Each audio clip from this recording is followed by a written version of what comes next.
শিৱসাগৰ জিলাৰ বৰচেলা খনিকৰ গাঁৱৰ ছাত্ৰী পল্লৱী হাজৰিকাৰ সাফল্য। বৰচেলা খনিকৰ অতি পিছপৰা গাঁৱৰ নিবাসী ৰাজেন হাজৰিকাৰ অৰ্চনা গগৈ হাজৰিকাৰ জ্যেষ্ঠ কন্যা পল্লৱী হাজৰিকাই লাভ কৰিলে PhD ডিগ্ৰী। নামটি বঙালী মাঝি গাঁৱৰ প্ৰাথমিক বিদ্যালয়ত স্কুলীয়া শিক্ষা আৰম্ভ কৰা পল্লৱীয়ে বৰচেলা উচ্চ মাধ্যমিক বিদ্যালয়ৰ পৰা হাইস্কুল শিক্ষান্ত পৰীক্ষাত উত্তীৰ্ণ হৈছিল। পিতৃ ৰাজেন হাজৰিকা অতি কষ্টেৰে সাধাৰণ ব্যৱসায় কৰি ছাত্ৰীগৰাকীক উচ্চ শিক্ষা গ্ৰহণৰ বাবে ব্যৱস্থা কৰিছিল। অৱশেষত কষ্ট আৰু সাধনাৰ ফল লাভ কৰিলে ছাত্ৰীগৰাকীৰ লগতে পৰিয়ালবৰ্গই। পল্লৱী হাজৰিকাই ডিব্ৰুগড় বিশ্ববিদ্যালয়ত status of education and employment of the Tai কাটিং ওমেন অফ অৰুণাচল প্ৰদেশ শীৰ্ষক বিষয়ত গৱেষণা কৰি PhD ডিগ্ৰী লাভ কৰিবলৈ সক্ষম হৈছে।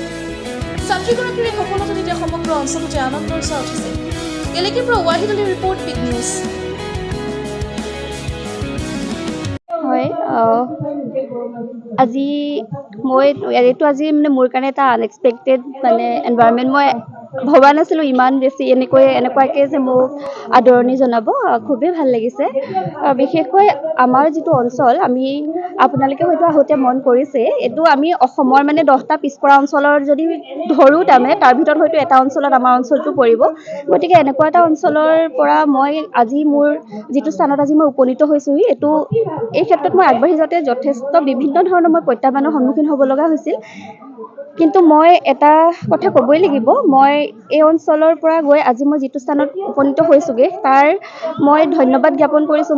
মই ভগৱানৰ ওচৰত কৃতজ্ঞ যে মই এনেকুৱা এটা পৰিয়ালত জন্মগ্ৰহণ কৰিলোঁ। মোৰ মা দেউতা, মোৰ ভাইটি সদায় তেওঁলোকে মোক ছাপোৰ্ট কৰিছে বিভিন্ন ক্ষেত্ৰত। মোক কোনো ধৰণৰ কেতিয়াও কোনো ধৰণৰ সমস্যাৰ সন্মুখীন হ'ব লগা হোৱা নাই। যেতিয়া মই কিবা ভাগি পৰিছোঁ, মোৰ যুঁজখন যথেষ্ট দীঘলীয়া আছিল। মই 2015 চনতে মাষ্টাৰ ডিগ্ৰী কমপ্লিট কৰিছোঁ আৰু যেতিয়ালৈ মই মাষ্টাৰ ডিগ্ৰী কমপ্লিট কৰিছিলোঁ তেতিয়ালৈকে আমাৰ ইয়াতে আপোনাৰ বিজুলী বাতি ইলেক্ট্ৰিচিটি কোনো ব্যৱস্থাই নাছিলে, কাৰেণ্ট অহাই নাছিলে। তেতিয়ালৈকে মই চাকিৰ পোহৰত পঢ়িয়েই মাষ্টাৰ ডিগ্ৰী কমপ্লিট কৰিছোঁ। তাৰপিছত নেট স্লেট যিটো ৰাষ্ট্ৰীয় পৰ্যায়ৰ যিটো পৰীক্ষা পাছ কৰিব লাগে আমাৰ অধ্যাপকৰ পদৰ বাবে, সেই পৰীক্ষা মই চাকিৰ পোহৰত লেমৰ পোহৰত পঢ়িয়েই সেই পৰীক্ষাৰ বাবে প্ৰস্তুতি চলাইছিলোঁ। গতিকে সেই ইমানখিনি প্ৰত্যাহ্বান নেওচি আজি যদি মই এই পৰ্যায়ত যদি পাবহি পাৰিছোঁ, তাৰ মূলতে মোৰ মা দেউতা আৰু ভাইটিৰ সমৰ্থন আছে। গতিকে আজি মই যে তেওঁলোকে মোক লৈ যি সপোন দেখিছিল, সেই মা দেউতাৰ যি সপোন আছিলে, সেই সপোন যে মই আজি বাস্তৱ ৰূপ দিব পাৰিলোঁ, সেইবাবে আজি মই যথেষ্ট সুখী। মই ডিব্ৰুগড় বিশ্ববিদ্যালয়ৰ পৰা গৱেষণা কৰিছোঁ। মই সমাজতত্ত্ব বিভাগত কৰিছোঁ। মই ডিব্ৰুগড় বিশ্ববিদ্যালয়ৰ পৰা স্নাতকোত্তৰ, MPhil, PhD গোটেইকেইটা ডিগ্ৰী মই ডিব্ৰুগড় বিশ্ববিদ্যালয়ৰ পৰাই লৈছোঁ।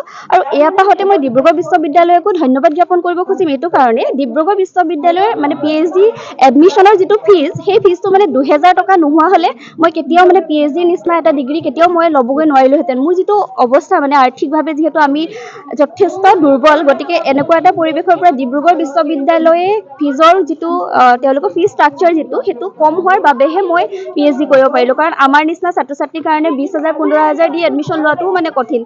প্ৰাইভেটতো পঢ়িব নোৱাৰোৱেই। গতিকে ডিব্ৰুগড় বিশ্ববিদ্যালয়ৰ যি কৰ্তৃপক্ষ আছে, মই তেওঁলোককো ধন্যবাদ জ্ঞাপন কৰিব খুজিম যে আমাৰ দৰে ছাত্ৰ ছাত্ৰীৰ বাবে তেওঁলোকৰ যিটো ফিজ ষ্ট্ৰাকচাৰ সেইটো যাতে তেনেকুৱাকৈ ৰাখে, তেতিয়াহে